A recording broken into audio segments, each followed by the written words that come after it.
Good afternoon. This is Keith Brown with Commodity Consulting in Moultrie, Georgia, with Friday's commodity commentary. Sort of a mixed bag, but cotton certainly did well today. Cotton market up sharply, threatened the 8,700 mark. We went out around 86.63, up 116.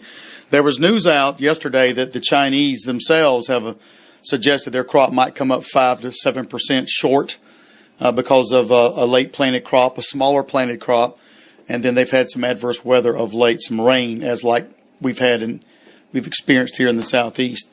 Also, they've had some rain, adverse rain on the crop in India in late August, early September, and that crop was wounded to some extent, I suspect. And so, all of a sudden, was it coming here to harvest, which is historically a time of depressed prices. The market actually is wanting to trade up a little bit, and of course, we're coming into the end of the month, and then we'll get a supply-demand number out in early October. So we'll see. But right now, cotton's at about a 5, certainly a several-month high up in here, and we're closer to to 90 cents than we are to 80 cents. So I guess that's something to take note of. We were down in corn, but up in the wheat and beans today. The wheat corn spread continues to work. And then the beans today, front-end beans actually closed slightly higher. Now, Monday, we have a supply-demand number coming out.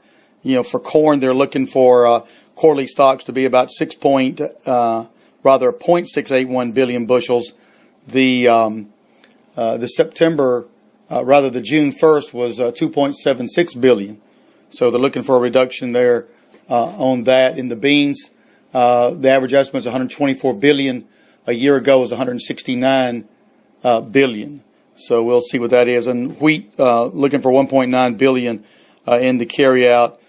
September 1st of last year, stocks were 2.1, and June 1st stocks were 7.18. So probably some kind of increase there, but we'll have to see on that. A lot of these numbers often are dialed in, and a lot of times they don't.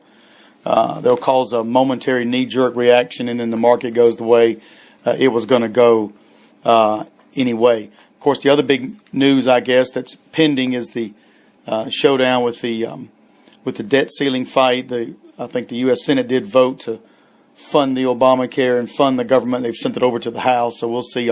October the 1st, allegedly the government runs out of money, although we know the government's already run out of money. They're just printing that stuff that doesn't really matter.